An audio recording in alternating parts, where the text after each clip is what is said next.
አንተ ደጎ ሳምራዊ እለፍ በመንገዴ በኢያሪኮ ላይ ጥሎኛል ወንበዴ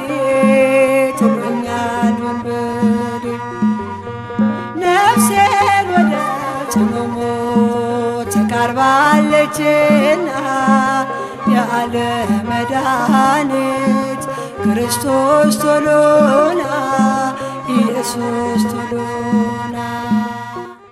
ያው ስማር ምንም ነገር አልነበረኝም። ልብሴም የተቀዳደደ ነበር፣ ጫማዬ ምናምን ተቀዳዶ ነበር ስማር የነበረውና ከሌሎች ተማሪዎች በታች ስሆን ይሰማኝ ነበር። እዛ የምማርበት ኮሌጅ ስፖንሰር አድርገውኝ ነበር የገባሁት። ክፍያ አልፈጽም ነበር በወር ከሌሎቹ እና ሌሎቹ ያው ይለብሳሉ በቃ ደህና ናቸው። እኔ ደግሞ ዝቅ ስል ይሰማኝ ነበር ከሰው በታች በመሆኔ። ስለዛ ቅር ይለኝ ነበር። ልጄም ምንም ስራ አላገኘም፣ የሚረዳኝም ሰው የለም። ደግሞ ቁጭ ብዬ ሰዎችን ማስቸገርም አይደለም አላማዬ። መስራት ብችል እግዚአብሔር የሰጠኝን መላ አካላቴ ደህና ሰርቼ ለመኖር እንጂ ሰው ፊት እንዲያርጉልኝ ማለትም አልወድም ነበር። እንደዚህ እንዲያነዳ ለብዙ ጊዜ ያዘለኝ ነበረች። ከ6 ወር በላይ ጥቁር ልብስ ለብሳ በቃ በጣም ስውል ለሊትም ቀንም ስታለቅስ ነበር። ራሷንም ጥላ ነበር። ከዛ ሰዎች እየመከሯት ያው ለኔ መኖር ስላለባት ራሷን ማጽናናት ጀመረች። ለኔ መኖር ጀመረች።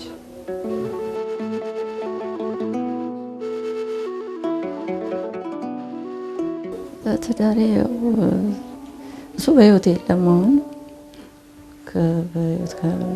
ተራርቀን ነበር። በኋላ ላይ እስከ ትንሽ ከፍ እስካሉ ድረስ ነበር፣ ልጁ እስከ መታመሙ ድረስ አብረን ነበር። በኋላ ላይ በቃ ብዙ ነገር በቃ ተራራቅን። እሱ ሄደ፣ እኔው ልጆቼን ይዤ ቁጭ አልኩኝ። ልጄ እያለ እንደዛ ነው። ከዛ በኋላ አረፈ እሱ።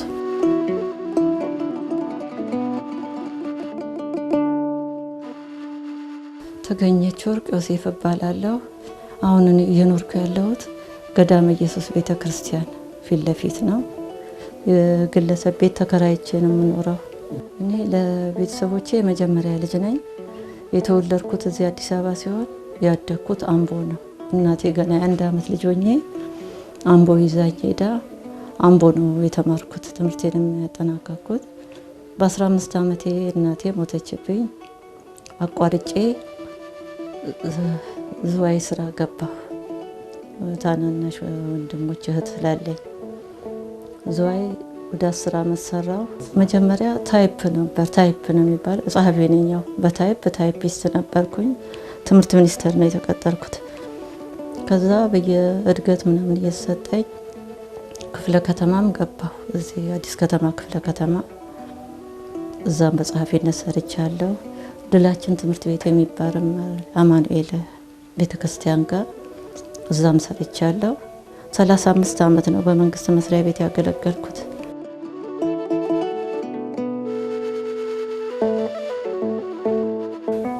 ልጅ እያለችም እንዲሁ መልካም ናት። ለቤተሰቦቿ አንደኛ ልጅ ናት። ከዛን ያው እናቷ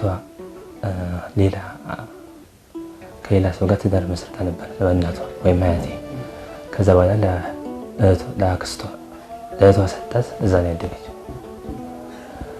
እና አክስቷ ደግሞ ምንም ልጅ የላትም፣ ማን ነበረች። ስለዚህ እንደ ልጇ አድርጋ ነው ያሳደገቻት። ሌላ ልጅም አልነበረም። ስለዚህ ብዙም ተግባቦት ላይ ፍርሃት ነበረባት አግብታ እስክትወልድ ድረስ ማለት ነው። ከዛ ከጊዜ በኋላ እየተቀየረች መጣ።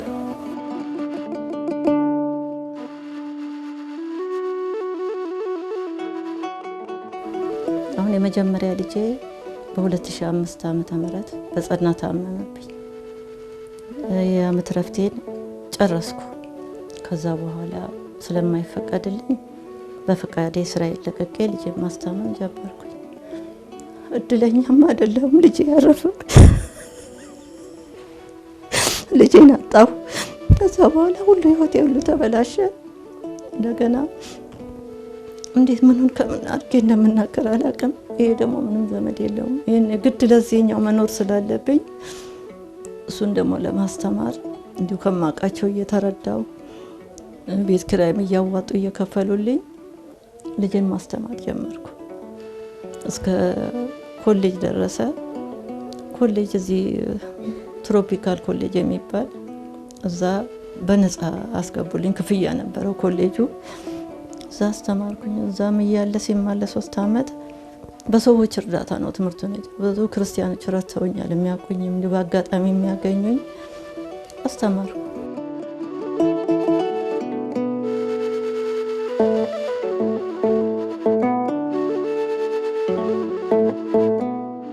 ከዛ ታላቅ ወንድሜ በ2 ዓመት የሚበልጠኝ ሲታመም ስራዋን ለቀቀችና ማስታመም ጀመረች። ከ5 ዓመት በላይ ያለ ስራ አኖሯለች። ያው ከተለያዩ ከምታውቃቸው ከድሮ ጓደኞቿ እየለመነች እንደምንም ብላ አስተምማለች። ከዛ ታመመ። እስከ ሞተበት ጊዜ ድረስ ተንከባከበችው። ከዛ እሱም ህይወቱ ካለፈ በኋላ ከ1 ዓመት በኋላ የሆነ የመንግስት መስሪያ ቤት ጀመረች ስራ። ያው ሲኦሲ እዛ ነበር የምትሰራው በጸሐፊነት። ለተወሰነ ጊዜ ሰራች። ከዛ ህመሟ ሲባባስባት ማህፀኗ ላይ ያለ ህመሟ ሲባባስ ስራዋን አቋርጣ ያው ቤቷን ቁጭ ብላ ለብዙ ጊዜ ያዘን ላይ ነበረች። ከ6 ወር በላይ ጥቁር ልብስ ለብሳ በቃ በጣም ስውል ለሊትም ቀንም ስታለቅስ ነበር። ራሷንም ጥላ ነበር። ከዛ ሰዎች እየመከሯት ያው ለኔ መኖር ስላለባት ራሷን ማጽናናት ጀመረች። ለኔ መኖር ጀመረች።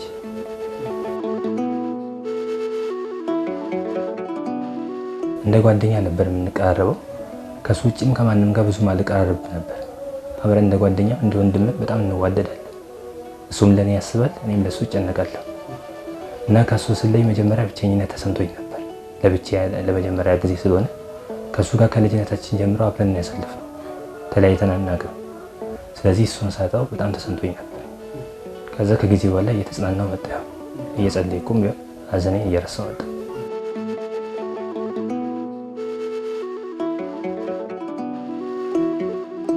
ህይወቱ እስካለፈ ጊዜ ድረስ አስታምመው ነበር። ትምህርትም አቋርጬ ነበር ያኔ። ያው ከሱ ጋር መሆን ስለነበረብኝ እየተማርኩ ነበር። አቋረጥኩ ለ1 ዓመት እና እሱን ሳስታምመው ነበር ህይወቱ እስካለፈ ጊዜ ድረስ። እና አንዳንዴ እሷን መውጣ ስትል እኔ አግዘው ነበር፣ እረዳው ነበር።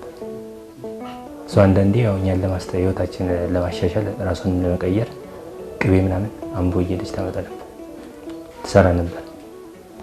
ከዛ እኔ በዛ ጊዜ ከሱ ጎን ነበርኩ፣ አግዘው ነበር። ሲያርፍ በ22 ዓመቱ ነው ያረፈው እና ደስተኛ አይደለም። በቃ በተፈጥሮ ዝም ብሎ እንትን ይላል። በቃ ደስተኛ አይደለም። በቃ ጥሩ ነገር ይመኛል። እንደውም ህይወቱ ሲያልፍ የት ገባ መሰለህ? ቡራዩ። እሱ የሚፈልገው እንዲህ ከተከራይ ጋር ብዙ ሰው ባለበት አይፈልግም። ሙሉ ግቢ እንደ ሰው ቢኖረን ምናምን ሲል አዲስ አበባ እዚህ ከተማ ውስጥ ስለማልችል ቡራዩ 500 ብር ሙሉ ግቢ ተከራየሁ። በዛ ደስተኛ እንዲሆንልኝ እዛ ይዤው ገብቼ ደስ ብሎ ሲኖር፣ ወዲያው ሲጨምር ደግሞ ጸደኒያ ማርያም ቤተክርስቲያኑ አጠገብ እዛ ገባሁ 1000 ምናምን። እሱም ለብቻው ነው። በሱ ደስተኛው ነው፣ እየኖረ ነው። በኋላ ላይ እንደውም በዚህ አጋጣሚ የማመሰግነው እዚያ ያሉ ክርስቲያኖች ጸደኒያ ማርያም አካባቢ ለህልፈቱ ብዙ እርዳታ አድርገው ነው ስራ ተቀብረው ነው የፈጸመው። ምንም ነገር የለኝም ነበር። በማስታመም ያለኝን ጨርሼ ሁሉም በቃ እነሱ ሰዎች አሁን በዚህ አጋጣሚ አመሰግናቸዋለሁ። ብዙ አሉ ክርስቲያኖች የረዱኝ። እዛ ነው የኖርኩት።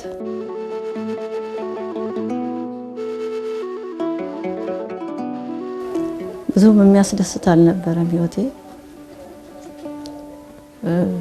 በብዙ ነገር ደስተኛ ማለት ነው። ያው ልጁ ከመታመሙ በፊት ነው ተራርቀን የሄደው።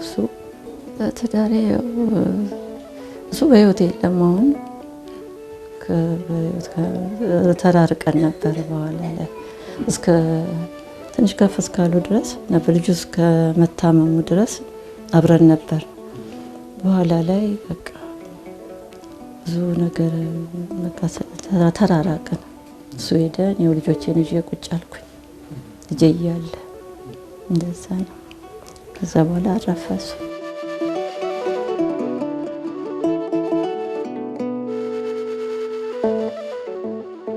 እንግዲህ እየሰራሁኝ ስራ በመሰራ ጊዜ ሁለቱንም ልጆቼን ይዤ መኖር ቀጠልኩበት። በኋላ ላይ ልጄ ከታመመ በኋላ እንደውም ልጄ በጣም ሲታመም በቃ አባቱን ይወድ ነበር ትልቁ ሟቹ እና በቃ ለወንድምየው ደውዬ አጎቱ ማለት ነው እባክህ ልጄ ታሟል፣ እኔ ምንም ነገር እንዲያደርግልኝ አልፈልግም፣ ግን አባቱ መጥቶ ይየው እባክህን ጥራልኝ አልኩት። መጣና አየ። ለጊዜው ደስ አለው። አንድ ሳምንት ቁጭ አለ እሱ ለማስታመም ያስታመመ። በኋላ ህይወቱ ሊያልፍ ሲል አንድ ሳምንት ቆይቶ ያው ልጄ ማረፈ። እሱ ባለበት ትንሽ ወቀሰው። በዛም እንትን ብሎ ታሞ እሱ ማረፈ በሀዘንም በጸጸትም። አባትየው በ3 ወሩ ነው ያረፈው ልጄ በሞተ። ያ አባቴ ያው አባታችን ነው፣ ግን ለኛ ብዙም አይጨነቅም አብዛኛውን ጊዜ እና በአብዛኛው ለራሱ ለኛ ብዙም አድርጎልናል። እሷ ናት ብዙ ነገር የምትከፍለው ዋጋ እና ልጅ እያለችን ወደ ትዳር ሲገቡ ቤት መስራት እንዳለበት ተነግረው ነበር። እሱም በግል ድርጅቶች ይሰራ ነበር እና ብድርም ወስደ እንደምንም ብለ ቤት ገዛ። ያኔ ቅናሽ ነበር ቤት ለመግዛት። እኛም አልተወለድንም ነበር። ከዛ እሱ ፍላጎት አልነበረው ቤትም ለመስራት። ከዛም ያው በዚህ ችግር ውስጥ ቆየን።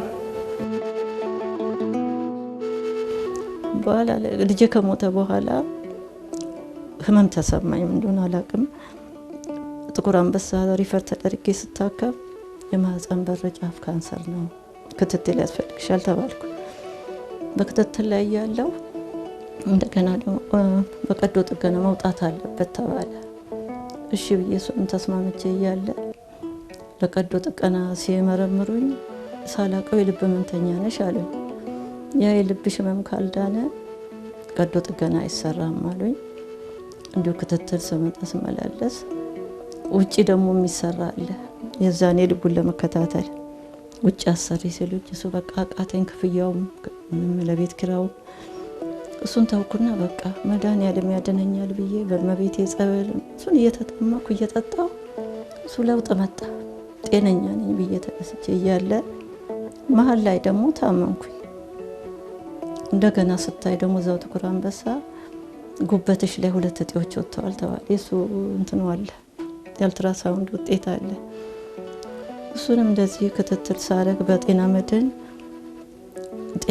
የማይችሉ ሲቲ ስካን ውጪ የሚሰራ እሱን አሰሪ ሲሉኝ 10,000 ምናምን ከአቅሜ በላይ ሆነ። እሱም አይ በቃ ይሄን እንግዲህ አሁንም የበፊቱን መድኃኒዓለም አድኖኛል እና በጸበል እድናለሁ ብዬ ወደ ጸበል እየጠጣሁ ምንም እያልኩኝ በመሃል ድሮ የምታቀኝ አለት አክሲዮን ማህበር ውስጥ የቦርድ አባል ናት።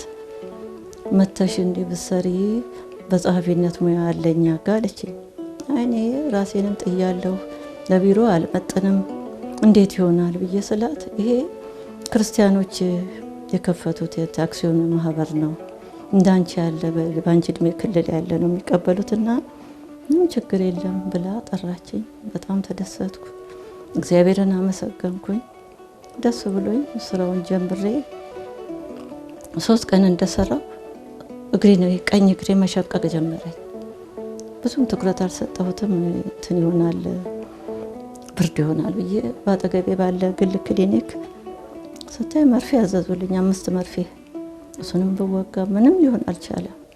በኋላ ላይ ሰዎች ምናልባት ስር ዞሮች ከሆነ አቶ አበራ የሚባሉ ወጌሻ አሉ ወደ መሳለሚያ እዛ ሂጂ ተባልኩኝ። እዛ ሂጂ ወረፋ ነው ቀጠሮም ይያዛል። እግዚአብሔር ሲረዳኝ በቃ ወዲያው ቀጠሮ ማለት ሁኔታዬን ልጄ ደግፎኝ መያዝ አቅቶ ስንገዳገድ በቃ ተኝ ያይሻለሁ አሉ። ወዲያው እንትን ኤክስሬ ተነሽ ተብዬ ኢትዮ ጠቢብ ላኩኝ። ከዛ የመጣው በሲዲ ላይ ገልብጠው ያመጡት ግን በጣም አስደንጋጭ ነበር።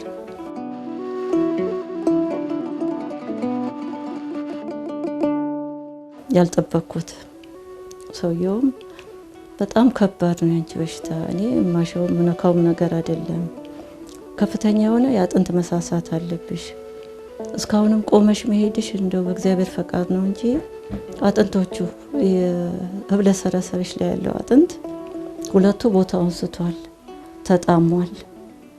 ይሄ በቀዶ ጥገና ነው እንጂ ማንም ይችላል አይደለም። ከዚህ በኋላ ጎንበስ ቀና ብለሽ ስራ መስራት አትችይም። ቁጭ ብለሽ በቃ የፈሰሰ ውሃ ማቅናት የለብሽም። ደህና ምግቦች እንደ ካልሽየም የተለያዩ ምግቦች እየወሰድሽ ራስሽን አስታሚ።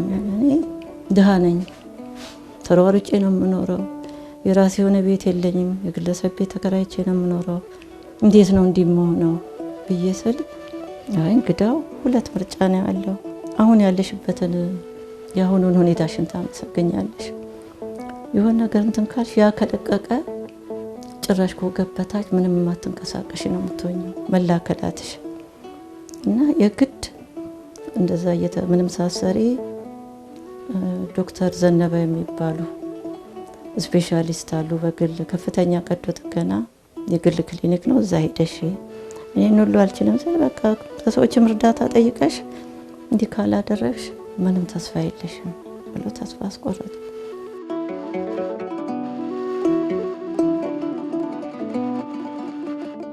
አለ ምንም አልተደረገ ለሱ። እሱም ከቆየ ወደ ካንሰር ይቀየራል ነው ያሉት፣ ጽፈውበታል። የግድ የጉበት ሲቲ ስካን የሚባል አለ አሉ። እሱም መነሳት አለብሽ ተባልኩ። እንዳልኩ እሱ 10,000 ብር ነው። ያንን አልከፈልኩ። በጤና መድን አልተቻለም እና ተውኩትና ያው እንግዲህ እየሰራሁ በሚለው ይህን ስራ ሲጀምር እየሰራሁ ከዛች ላይ ያንን አሰራለሁ ብዬ ነበር ሀሳቤ። ደሞዜ ከቀጠለ እሱም ቀረ። ከዛ ሌላ ተጨማሪ ይሄም የግሬ ነገር መጣ። ከዛ በኋላ ምን ያው ተሯሩጬ እንደመስራት አንዳንድ ነገሮች ስራም ሳላገኝ ሰዎች ሲረዱኝ በአንዳንድ ነገር እንደ ቆብም እንደምንም እየሰበሰብኩ አምቦ ነው ያደኩት አላሉ። አምቦ እየሄድኩኝ እንደ አንዳንድ ቅቤዎችም ቡላ ምናምን እሱን እያመጣሁ እንደውም ለዚህ ለአጥንት የዳረገኝ እሱ ይመስለኛል። ሎዛ 20 ኪሎ ምንም እንዲቦ ገብ እየተሸከምኩ ወስጄ እየሸጥኩኝ ባተረፍኳት ልጄን ማስተማር ጀመርኩኝ። እድሜ 28 ነው። አሁን በፋርማሲ በዲፕሎማ ተመርቄያለሁ። 2 አመት ተምሬ በሌቭል 4። እናቴ መስዋዕትነት ከፍላለች። ማች ወንድሜንም እኔንም ለመንከባከብ ብዙ ራሷን ጥላለች፣ ራሷን ጎታለች። ስለዚህ ለኛ ብዙ ነገር ከፍላለች። አብዛኛውን ጊዜ ብቻዋን ነው ያኖረችን ያሳደገች። ያው እኔ ከተመረኩ በኋላ እሷም ይሁን ድንገት ታመመች። ስለዚህ እሷን ትቼም ወጥቼ ስራ መፈለግ አልቻልኩም ከጨረስኩም በኋላ። በዚህ ላይ ደግሞ የስራ ልምድ የለኝም። እንደ አዲስ ፍሬሽ ምሩቅ ነኝ። ብዙ ጊዜ የስራ ልምድ ይጠየቃል በፋርማሲ ሙያ። መጀመሪያ ልምምድ ተደርጎ ነው ወደ ስራ የሚገባው። ስለዚህ ብዙም ስራ ላገኝ አልቻልኩም። ከባድ ነው። አንዳንዴ ለምንበላውና ለምንጠጣውም እንቸገራለን ምንም ስለሌለ። ያው እንደምንም እየኖርን ነው በእግዚአብሔር ታምር። እሱ ደግሞ ያው ጭንቀት አለበት። በሌሊም ካለኔ ሰው የሚረዳ ማንም የለውም። እኔ እንዲህ ሰውን ደግሞ የባሰ ግራ ገባ። እሱ ሀሳቡ አሁን ደርሼልሻለሁ፣ በቃ እንደምን ተቸግረሽ አስተምረሽኛል፣ በቃ ከዚህ በኋላ እግዚአብሔር ደርሶልናል፣ ስራ አገኛለሁ አይዞሽ ሲለኝ እኔም በተስፋ ነው ያለሁት ነበር። አሁን ደግሞ እሱም ተስፋ እንዳይቆርጥብኝ ነው።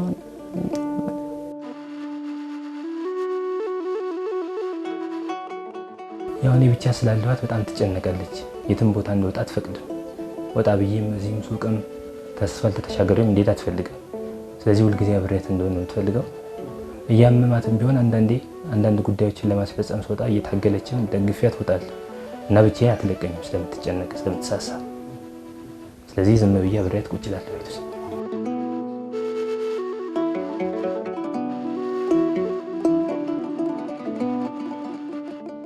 ደስተኛ አይደለሁም። ያመኛልም ጨንቀኛል። ግን የግድ ለዚህኛው ስለ ራሴ ማጽናናት ጀመርኩ። ባለችኝ አቅም መስራት መሯሯጥ። ያው ቢሮ አካባቢ ለመቀጠር በጣም ራሴን ጥያለሁ። ቢሮ ደግሞ ፕሮቶኮል ይፈልጋል። ደግሞ ጸሐፊ ነኝ። በዛ ስላልሆነ የተለያዩ አሁን ቢሮ የገባሁት እችኛው ችግር የለም ክርስቲያኖች ናቸው ስላለችኝ ነው እንጂ በራሴ ተሯጭ ነው የምሰራው። እንደ ባልትናም ብር ሳገኝ ሰርቼ እንትን እላለሁ። ለምን ግን የሚለውጥ አይደለም ማግኘት ገንዘብ ትንሽ ስለሆነች እና እዛ ነው እንጂ እኔ ምን ጊዜም ሰርቼ መኖር ነው የምፈልገው ነበር። እስካሁን የእግሬ እስከተያዘ ድረስ የከፋኝም የእግሬ መያዝ ነው። እንደ ከባድ ነው ኑሮ። ግን የግድ ሁሉም ማንኛውም ቤት ኪራይ አንድ ክፍል 10,000 ብር የትም ቦታ እና አሁን ደግሞ እችን ስራ ስጀምር ደፍሬ ገባሁ እዚህ 10,000 ከፍዬ እና ኪራዋ 10,000 ብር ነው። ጡረታ የምትደርሰኝ ትንሽ ናት፣ ትንሽ ብር ናት እና ኑሮ ከባድ ነው። እንደምንም እንግዲህ እኔ እንደዚህ ሆንኩ እንጂ አሁንም እገፋለሁ ተሯርጬ ብዬ ነው ሀሳቤ ነበረኝ። አሁን ግን አልፎ ተርፎ ከፍተኛ ሕክምና የሚያስፈልገኝ ሆነ። እንዴት ሳርጌ ደግሞ ምን ማድረግ እንዳለብኝ አላቅም። ምንም አላቅም፣ ምን ማድረግ እንዳለብኝ አላቅም። እነሱ መስሪያ ቤቱን ደግሞ እስከ 1 ወር ጠበቀኝ። ተሽሎች ከመጣሽ እንጠብቅሻለን ብለው እንደውም እኔ እንዲህ በከዘራ ደህና መሄድ ብችል ሩቅ ሆነ። ደግሞ ሄጄ እዛ ቁጭ ብዬው በእጄ ነው የምሰራው፣ ኮምፒውተር ነው እንደሱ ብዬ ብሰራ ብዬ አሰብኩኝ። ግን በታክሲ መሄድ አልችልም። በኮንትራት ደግሞ በየቀኑ እንዴት ነው የምትሄደው? ከደሞዝ በላይ ነው እንጂ ሄጄ ቁጭ ብዬ መስራት እችል ነበር። ዶክተሩ አትስሪ ስላለኝ አትንቀሳቀሽ ነው የተባልኩት። አሁን ካልተኛው በተቀር እንደ ጦር ይወጋኛል። ይሄኛው እንዲህ ካልዘረጋሁት ስዘረጋው በጨርቅ አስሬ ነው። ከዚህ የወለቀው ከዚህ ጋር ነው። ከዚህ የወለቀ ነው የሚመስለኝ። ከዚህ ጀምሮ ነው እንደ ጦር የሚወጋኝ። ወገቤንም እንዲቀና ስል ያመኛል። እንዲህ ወገቤ ለዚህ ላይ አለ። ያው ትምህርቴንም ስማር አንዳንዴ የምንበላው ነገር የለም። ያው አንዳንዴ ጾሜን ብዬ እመጣለሁ። ትምህርትም ስማር ደማነስም ነበረብኝ። አንድ ጊዜ ክላስ ውስጥ ወድቄ ነበር ምንም ስላልበላው። ከዛ እንደዛ እየተቸገርኩ እንደምንም ብዬ ነው የተማርኩት። ግን ያው ምንም ባይኖርም እና አንዳንዶችም ይረዱኝ ነበር እዛ መምህራኖች። አንዳንድ ኮፒ ምናምን የሚያስፈልግ ነገር ሲኖር ለትምህርት ከራሳቸው እያወጡ ያግዙኝ ነበር። እንደዛ እያልኩ ነው የተማርኩት። ያው ተጽዕኖ አለ። ያው ማለት ብዙም ራሴን እንዳልችል ራሴን እንዳል ችግር ይፈጥርብኛል። ያው ወጥቼም ከሰው ጋር መቀላቀል አለብኝ። ዝም ብዬ ቤት ውስጥ ካለው ያው ልጎዳ እችላለሁ። አእምሮ ላይ ብዙም የለኝ። ያው ከሰው ጋር ብዙ መግባባት አልችልም። ለዛ ያው እንደምንም እሷም ከተሻላት ወጥቼ ስራ ሰርቼ እሷን መርዳት ነው የምፈልገው። ያው መጦር ነው የምፈልገው። አንዳንዴ አዝናለሁ፣ አንዳንዴ ተስፋም ለመቁረጥ እላለሁ። ግን ከኛ የባሰ ነገሮችን ስለምመለከት ያው እጽናናለሁ በምሰማቸው ነገሮች። ከኛም የባሱ ነገሮች አሉ በሚል በመጀመሪያ ያው ሕክምናው የግድ ነው ተብሏል። እኔ በእምነቴ ወደ ጸበል ወደ እምነትም ባዘነብል አንዳንዴ ደግሞ ግድ የሚሆንበት አለ። ካልታከሽ ሙሉ ለሙሉ አትንቅ ይችን ያህልም ራሱ እንዲቁጭ ማለቱንም አትችይም ነው ያለኝ።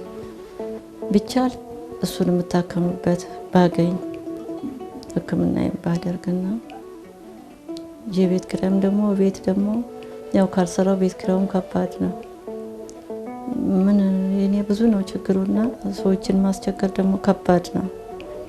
ምለውም እውነት ነው። እውነቱን እግዚአብሔር ነው የሚያውቀው። ቢሆንልኝ እኔ ራሴ ሰው ፊት መቆም አልፈልግም።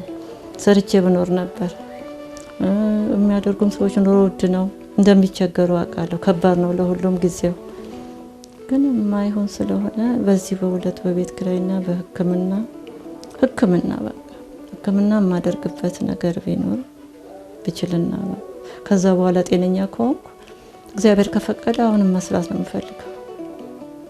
ልጅም ደግሞ በፋርማሲ ያው ተመርቋል። እሱንም የሚያሰራልኝ ሰው ካለ በስራ የሚረዳው ካለ ያን ነው የምለው። ያው በቃ ራሴን እስክችል ድረስ ራሳችን እስክንችል ድረስ እሷም ከተሻለት ቢያንስ በቤት ኪራይ ለተወሰነ ጊዜ የሚያግዘን ቢኖር እና ለአንዳንድ ነገር እኔም ደግሞ ስራ እንዳገኝ የሚረዳኝ አካል ቢኖር ጥሩ ነው። እናቴም በደንብ ሕክምናዋን እንድታገኝ ብትታገዝ ጥሩ ነው ብዬ አስባለሁ። እኔም ደግሞ ስራ ሰርቼ እንድኖር የሚያግዘኝ ቢኖር ደስ